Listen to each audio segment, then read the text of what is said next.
मेरे इलाके में है वो है जो बदमाश और डकैत और जो आजकल वहाँ से लोगों को किडनैप कर रहे हैं, रैंसम लेते हैं।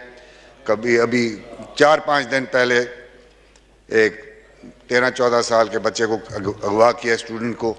और ये मैं जब से असेंबली में आया हूँ मैंने इसी बात पे बात करता रहा, क्योंकि जो दहशतगर्दी हमारे इलाके में चल रही है उसका कोई इलाज नहीं हो रहा। हर फोरम पे मैंने बात की है, हर आईजी से मिला हूँ, हर किसी से मिला हूँ, आईएसआई वालों से भी मिला हूँ, लेकिन उसका कोई सदेबाब नहीं हो रहा। यहाँ तक कि वहाँ कत्ल भी हो रहे हैं लोग। यहाँ अभी कोई महीना पहले हमारे इलाके में जो कच्चा का इलाका है वहाँ से अब ये कहते हैं जी इलेक्शन करो, ये करो। ओ भाई, हमारे इलाके में कोई 20 से 30 किलोमीटर लंबाई और चौड़ाई में नो गो एरिया बन चुका है। वहाँ ना कोई स्कूल है, ना पोलियो वाले जाते हैं, ना पुलिस वाले जाते हैं, ना कोई लॉ इन्फोर्समेंट वाले जाते हैं वहाँ। मुझे तो समझ नहीं आ रही कि वहाँ से कोई 20 से 25 हज़ार पॉपुलेशन वहाँ से माइग्रेट करके चली गई है। कोई सिंध में चली गई, कोई नाम क्या रहीम यार खान डिस्ट्रिक्ट में, कोई भावलपुर डिस्ट्रिक्ट में, लेकिन उसका कोई सदेबाब नहीं हो रहा। हम तो परेशान हैं इस चीज़ में। हमारी तरफ जो है लोग ये नहीं कहते कि जब महंगाई है, वो कहते हैं जी हमें अमन दो।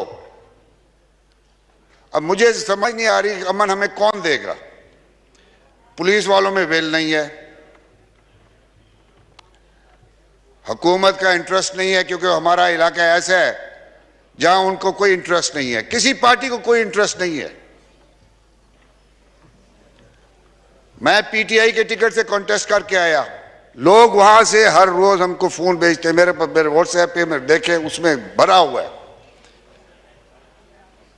किसी का बच्चा उठा लिया है, किसी के घर पे महीना 20 दिन पहले एक गरीब आदमी के घर पे जाके रॉकेट लॉन्चर से हमला किया, 5-6 साल का उसका बच्चा मारा गया, उसके बेटी मारी गई और 15 के 16 आदमी जख्मी हुए।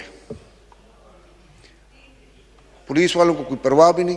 पहले तो कच्चे में होता था, अब तो हमारे वो शहर रुझान में शहर उधर हो रहा है, लेकिन कोई फर्क ही, किसी को फर्क ही नहीं पड़ रहा। वहां से टीचर्स, वहां से डॉक्टर्स हैं वो निकल गए हैं, वहां कारोबार, दे हैव माइग्रेटेड फ्रॉम रुझान। वो कहते हैं हमारे पास अमन नहीं है। और अगर प्रेस में देखा जाए तो प्रेस में यही लिखा जाता है जी ये जो जितने भी बदमाश है ये जनाब ये सरदार साहबान ये उनको सपोर्ट करते हैं। हम इल्जाम हमारे पर आता है, लेकिन वहां क्या किया जाए। आपका मैं आईएसआई वालों को मिला, मैंने कहा भाई जो आपके वहां लगे हुए हैं जो एजेंसीज के, चाहे सिविल है या मिलिट्री के हैं, किसी उनको चेंज करें, कोई अच्छे आदमी लगाओ ताकि हमारा लॉ एंड ऑर्डर का मसला तो हल हो। कुछ भी नहीं। हमने इनको जो अभी गवर्नमेंट आई है इनको कहा कि हमने रिक्वेस्ट की जी हमको लाइसेंस दो, लाइसेंस भी नहीं देते। ना हमारे पास असला है, ना लाइसेंस हमको मिलते हैं, ना हमें प्रोटेक्ट करते हैं पुलिस वाले। हम जाएं तो जाएं कहां? जुल्म हो रहा है हमारी तरफ। इलेक्शन का भी बिगल बज गया है, सुनने में आ रहा है। भाई इलेक्शन कौन लड़ेगा वहां? आपका पोलिंग स्टेशन कौन बनाएंगे वहां?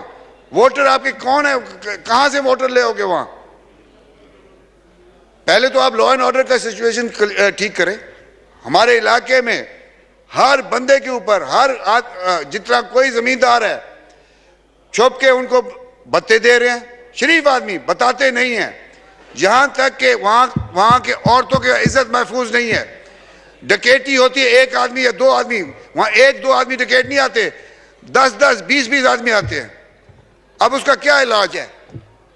हम तो आपको रिक्वेस्ट करेंगे जितने यहाँ बैठे मिनिस्टर साहबान कि उधर या तो कोई ऑपरेशन हो, फौज का ऑपरेशन हो, या it should be A targeted operation. अगर रेंजर्स जाए तो टारगेटेड ऑपरेशन हो, उनको एजेंडा हो, उसको मैस को खत्म करे। हम किसी को मारने क्या में नहीं है, किसी को हमें खुशी नहीं होगी। हम कहते हैं वहाँ ऑपरेशन हो, it should not be political operation. It जो कसूरवार है, बदमाश है, उनके खिलाफ होना चाहिए। असेंबली को डिसॉल्व कर दे, आप खत्म करें, हम जाके अपने घर आराम से बैठें।